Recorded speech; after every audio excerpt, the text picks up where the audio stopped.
نهارنا ابيض النهارده. نهارنا ابيض.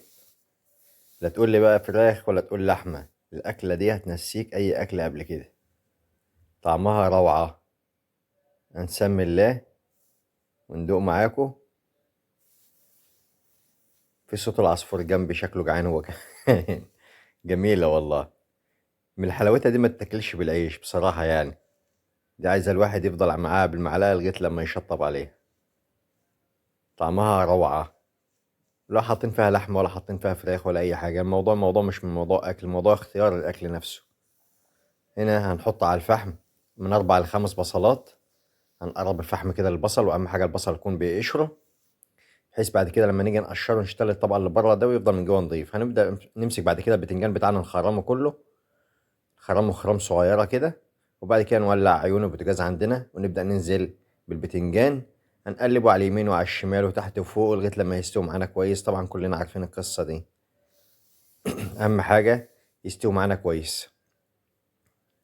وبعد ما يستوي معانا كويس اكيد طبعا هناخده نقشره تقشيرة كويسة كده. أهم حاجة ننضفه كويس من الطبقة اللي بره ديت، القشرة السمراء اللي اتحرقت دي، بحيث إن هي تدينا في الآخر الطعم اللي احنا عايزينه، ميبقاش فيه مرارة يعني. بعد كده خدنا الباذنجان كله قشرناه، بعد كده هنبدأ ننزل بيه ببولة بالطريقة دي. هنخلص الباذنجان كله هننزله في قلب البولة، نقطع راس نرميها وننزل بالباذنجان بتاعنا. ولو لقينا في أي حاجة تانية سودا ممكن ننضفها. نركن الطبق ده كده على جنب وناخد البولة. هنبدأ طبعا بالهرس في البتنجان بتاعنا. هناخده نهرسه كله دلوقتي وما ننعموش قوي برضك. بعد كده هناخد عندنا البصل المشوي بتاعنا. طبعا بعد ما جبناه عن الفحم استوى طبعا كويس جدا. واشتلنا القشره اللي بره، شايفين بقى نضيفه عامل ازاي. لان طبعا لو سوينا البصل على الفحم من غير ما نشتري القشره هنحرق نصه. طبعا احنا عايزين نحرق بس القشره اللي بره اللي مش عايزينها. وبعد كده ناخد البصل التاني، هناخده نفرمه فرمه كده خشنه صغيره كده. وبعد كده هنحط له معلقتين من الخل، ومعلقتين من الخل دول هنضيفهم في الوصفه بتاعتنا. ولكن كده احنا يعتبر ضفنا معلقتين الخل اللي هنضيفهم في الوصفه، ما قلناش هنضيف تاني خل. هنبدا ننعم لغايه لما نسيب في خشانه زي ما انتم شايفين كده. شايفين الخشانه دي كده زي البصل المبشور بالظبط يعني في الخشانه بتاعته. بعد كده هنبدا ننزل بالبصل ده على البتنجان اللي احنا هرسناه مع بعض. وهنكمل الوصفه اللي ملهاش حل ولا وصف. هناخد قرن فلفل حار احمر، ده لو انت هتاكلوا الحار. لو مش هتاكلوا الحار بلاش خالص، لكن لو هتاكلوا الحار خليكم في الاحمر، بلاش الاخضر. هنبدا ننعم ده كله مع بعضه كويس.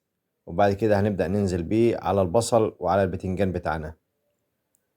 تمام الكلام كده. بعد كده هنجيب علبه زبادي كبيره، نبدا ننزل بيها كلها فوق البتنجان بتاعنا عشان يدينا احلى طعم في الاخر. بعد كده هنحتاج ربع معلقه بالفلفل الابيض، نص معلقه من الكمون، نص معلقه من الكزبره، ده طبعا معالق صغيره.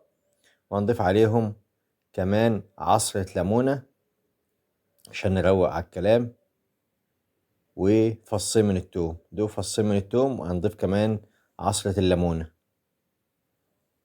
طبعا ممكن عصير الليمون ده نحطه على الطبق بس اللي هناكل منه. وبعد كده هنضيف معلقة صغيرة من ملح الطعام. وهنضيف كمان كوباية من الطحينة. قلب ده كله مع بعضه بقى، كله قلب كويس. تيجي تلاقي ده بقى في الآخر طعمه وهم. عارفين وهم؟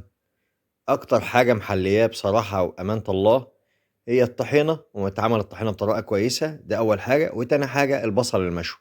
ده اكتر حاجتين عاملين فيه طعم رهيب. واللي اكتر من الطحينه البصل المشوي. ليه البصل المشوي؟ لان البصل المشوي طبعا لما بيتعمل على الفحم وبيدخن كده طعمه بيبقى رهيب.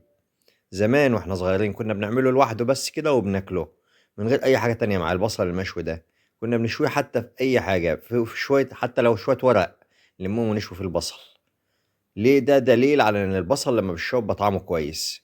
ولكن اهم حاجه نصيحه، اشوي البصل بقشره عشان ترمي القشر وتاكلوا الباقي.